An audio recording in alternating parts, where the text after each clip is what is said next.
Panchagni 65ാമത്തെ episode review ആയിട്ടാട്ടോ ഞാനിവിടെ എത്തിയിരിക്കുന്നത്. അപ്പം ഇന്നത്തെ എപ്പിസോഡിൻ്റെ ആദ്യം തന്നെ കാണിക്കുന്നത് നമ്മുടെ അമൃതയുടെ മാമൻ വന്നിട്ട് നമ്മുടെ മാമനുണ്ട് ആകാശമുണ്ട് കേട്ടോ. ആകാശം കൂടി ഇവരുടെ വീട്ടിൽ വന്നിട്ട് നമ്മുടെ അമൃതയുടെ കല്യാണ കാര്യം പറയുകയാണ്. എൻ്റെ ഭാര്യയും മകനുമായിട്ട് മുടക്കി വെച്ച നിൻ്റെ കല്യാണം എനിക്ക് നടത്തണം എന്നൊക്കെ നമ്മുടെ അമൃതയോട് പറയുമ്പോൾ അമൃത പറയുന്നുണ്ട്, അന്നത്തെ അവിടെ വെച്ച് നടന്ന കാര്യങ്ങളൊക്കെ അറിയാമല്ലോ, എൻ്റെ സഹോദരിമാർ എന്നെ അവിശ്വസിച്ച് അവിടെ നിന്നും പോകുകയായിരുന്നു. അതിനുശേഷം ഇവരെ തിരിച്ചു കിട്ടിയ ആ ഒരു നിമിഷം ഞാനൊരു ശബ്ദം എടുത്തിരുന്നു. എന്നിട്ട് അമൃത പറയുന്നുണ്ട്, ഞാൻ അമ്മയുടെ മുന്നിൽ വെച്ചും മുത്തശ്ശിയുടെ മുന്നിൽ വെച്ചും എടുത്തൊരു തീരുമാനം ഇതായിരുന്നു, അവരുടെ ജീവിതം കഴിഞ്ഞിട്ടേ ഉള്ളൂ എൻ്റെ ജീവിതം എന്നത്. അപ്പോൾ ഇത് കേൾക്കുമ്പോൾ നമ്മുടെ മാമൻ ആകപ്പാട് ദേഷ്യപ്പെടുന്നു കേട്ടോ. സഹോദരിമാർക്ക് അവരുടെ തെറ്റൊക്കെ മനസ്സിലായല്ലോ, ഇനിയും നീ എന്തിനാണ് ഈ വാശിയും പിടിച്ചുകൊണ്ടിരിക്കുന്നത്, ഞാൻ നിങ്ങളുടെ കല്യാണം ഉറപ്പിക്കുകയാണ്, അഭിമന്യുവിൻ്റെ നിൻ്റെയും ജാതകം നോക്കിക്കാൻ പോവുകയാണ് എന്നൊക്കെ പറഞ്ഞ് നമ്മുടെ അമൃതയോട് പറയുമ്പോൾ അമൃത പിന്നെ മുടക്കമൊന്നും പറയുന്നില്ല കേട്ടോ. പിന്നെ ഇവരുടെ ആ ഒരു കല്യാണം തീരുമാനിക്കുന്ന ഒരു മുഹൂർത്തങ്ങൾ തന്നെയാണ് കേട്ടോ നമുക്ക് കാണുവാൻ സാധിക്കുന്നത്. അപ്പോൾ ഈ ഒരു കാര്യമൊക്കെ സംസാരിച്ച് കഴിഞ്ഞാൽ എല്ലാവരും ഭയങ്കര സന്തോഷത്തിൽ പിരിയുക കേട്ടോ. അപ്പോഴാണ് നമ്മുടെ ആകാശിൻ്റെ അടുത്ത് പറയുന്നുണ്ട്, ആകാശേട്ടന് അന്ന് ഹോസ്പിറ്റലിൽ വെച്ച് കണ്ടപ്പോൾ എന്നോടെന്തോ പറയാനുണ്ടെന്ന് പറഞ്ഞിരുന്നല്ലോ, പിന്നീടൊന്നും പറഞ്ഞില്ലല്ലോ, എന്താ അതെന്ന് ഇങ്ങനെ നമ്മുടെ അനഘ ചോദിക്കുന്നുണ്ട്. അപ്പോൾ ആകാശം ഇങ്ങനെ ആകപ്പാടി ഇങ്ങനെ ചൂളി പോകുന്നുണ്ട്. ഇവളിപ്പോൾ തന്നെ ഇത് ചോദിക്കണമെന്നുള്ള രീതിയിൽ കേട്ടോ. അതിനുശേഷം നമ്മുടെ ആകാശ് പറയുന്നുണ്ട്, അത് ഞാൻ പിന്നീട് വിശദീകരിച്ച് പറഞ്ഞോളാം, അനഘയ്ക്ക് അറിയാവുന്ന കാര്യം തന്നെയാണ് എന്ന് പറയുന്നുണ്ട്. അപ്പോൾ ഇത് കേൾക്കുമ്പോൾ നമ്മുടെ അഖില എന്തായിരിക്കും ആകാശേട്ടന് പറയാനുള്ളത്, അനഘേച്ചിയോട് എന്തായിരിക്കും എന്നുള്ള കാര്യത്തിൽ ഇങ്ങനെ പേടിച്ചും സംശയിച്ചും നിൽക്കുന്നുണ്ട് കേട്ടോ.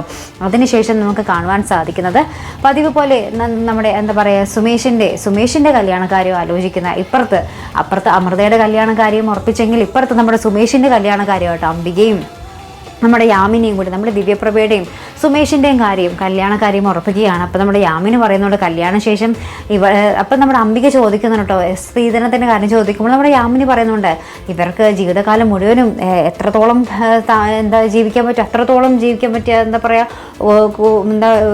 ഇട്ട് മൂടാൻ പറ്റിയ സ്വത്തുക്കളുണ്ട്, അതെല്ലാം ഇവൾക്കുള്ളതാണ് എന്നൊക്കെ പറഞ്ഞ് നമ്മുടെ യാമിന് പറയുന്നുണ്ട്. പക്ഷേ എനിക്കൊരൊറ്റ കണ്ടീഷൻ മാത്രമേ ഉള്ളൂ, വിവാഹശേഷം ദിവ്യപ്രഭയും സുമേഷും എൻ്റെ കൂടെ ആയിരിക്കണം, അത് നിങ്ങൾക്ക് ആലോചിച്ചാൽ മനസ്സിലാകാവുന്നതേ ഉള്ളൂ, എനിക്ക് ഒറ്റ മോളല്ലേ ഉള്ളൂ, പിന്നീട് ഞാൻ ഒറ്റയ്ക്കാവില്ല. അപ്പോൾ എനിക്ക് ആ ഒരു നിർബന്ധമുണ്ട്, കല്യാണശേഷം നമ്മുടെ ദിവ്യപ്രഭയും സുമേഷും എൻ്റെ അടുത്തായിരിക്കണം എന്നുള്ളൊരു കണ്ടീഷൻ നമ്മുടെ യാമിന് പറയുമ്പോൾ അംബിക പറയും, ഇല്ല അതിനെ പറ്റില്ല, എൻ്റെ മൂത്ത മകനെ അങ്ങനെ ദത്തെടുത്ത് കൊടുക്കാനൊന്നും ഞാൻ സമ്മതിക്കില്ല എന്ന് പറയുന്നുണ്ട് കേട്ടോ. അതിനുശേഷം നമ്മുടെ ദിവ്യപ്രഭയും സുമേഷും കൂടി, അമ്മ ഈ ഒരു കല്യാണം എങ്ങനെയെങ്കിലും നടക്കട്ടെ, ഞങ്ങളുടെ നഷ്ടപ്പെട്ട ജീവിതം തിരിച്ചു പിടിക്കാനല്ലേ, നിങ്ങളൊന്ന് സമ്മതിക്കുക, വിട്ടുവീഴ്ച ചെയ്യുന്നൊക്കെ പറഞ്ഞ് നമ്മുടെ ദിവ്യപ്രഭയുടെ അമ്മയോട് നമ്മുടെ സുമേഷ് അംബികയോട് കൊണ്ടും ഇങ്ങനെ പറഞ്ഞ് ലാസ്റ്റ് ഇവർ സമ്മതിക്കുന്നുണ്ട്, എന്തായാലും കല്യാണം നടക്കട്ടെ, അതിനുശേഷം എവിടെ താമസിക്കാമെന്നുള്ള രീതിയിൽ നമുക്ക് തീരുമാനമെടുക്കാം എന്നൊക്കെ പറഞ്ഞ് രണ്ടു കൂട്ടരും സമ്മതിക്കുന്നുണ്ട് കേട്ടോ.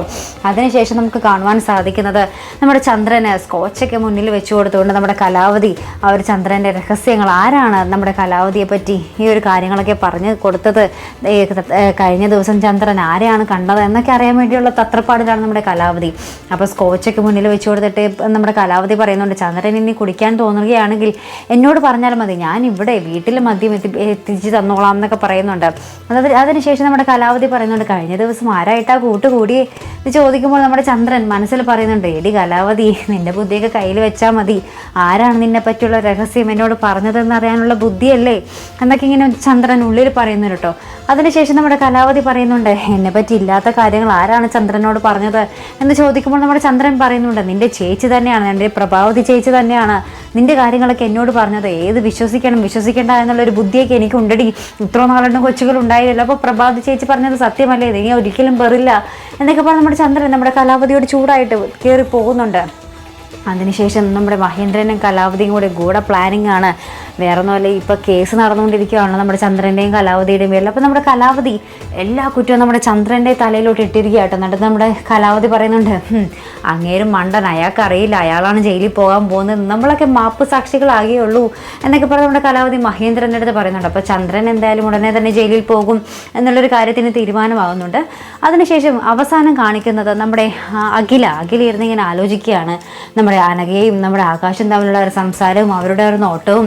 ലാസ്റ്റ് ആകാശേട്ടൻ എന്തായിരിക്കും അനഘേച്ചിയോട് പറയാനുള്ളത്, ഈശ്വര ഇനി ഇഷ്ടമാണെന്നുള്ളൊരു കാര്യമായിരിക്കുമോ എന്നൊക്കെ ഓർത്തിങ്ങനെ പേടിച്ചിരിക്കുന്ന ഒരു രംഗവുമാട്ടോ നമുക്ക് ഇന്നത്തെ എപ്പിസോഡിൽ അവസാനം കാണുവാൻ സാധിക്കുന്നത്. ഇനി എങ്ങനെയൊക്കെ ആയി തീരും നമ്മുടെ അഭിമന്യു കല്യാണം തന്നെയാണ് നമുക്ക് ഇന്നത്തെ പ്രൊമോയിലും കാണുവാൻ സാധിച്ചത്. നമ്മുടെ മാമൻ രണ്ടും കൽപ്പിച്ച് തന്നെയാണ് അപ്പോൾ എന്തായാലും ആ ഒരു മനോഹരമായിട്ടുള്ള നമ്മുടെ ആ ഒരു കല്യാണ നിമിഷങ്ങൾ തന്നെയായിരിക്കോട്ടെ വരാൻ പോകുന്നത്. അപ്പുറത്താണെങ്കിൽ നമ്മുടെ സുമേഷും നമ്മുടെ ദിവ്യപ്രഭയും അവരും കട്ട പ്ലാനിങ് ആണ് ഇവരുടെ ജീവിതം തകർക്കാൻ വേണ്ടി. അപ്പോൾ എന്തൊക്കെ ട്വിസ്റ്റുകളായിരിക്കും നമ്മുടെ പഞ്ചാഗ്നിയിൽ സംഭവിക്കാൻ പോകുന്നത്? എന്തായാലും നമുക്ക് മറക്കാതെ കാത്തിരുന്ന് കാണാം.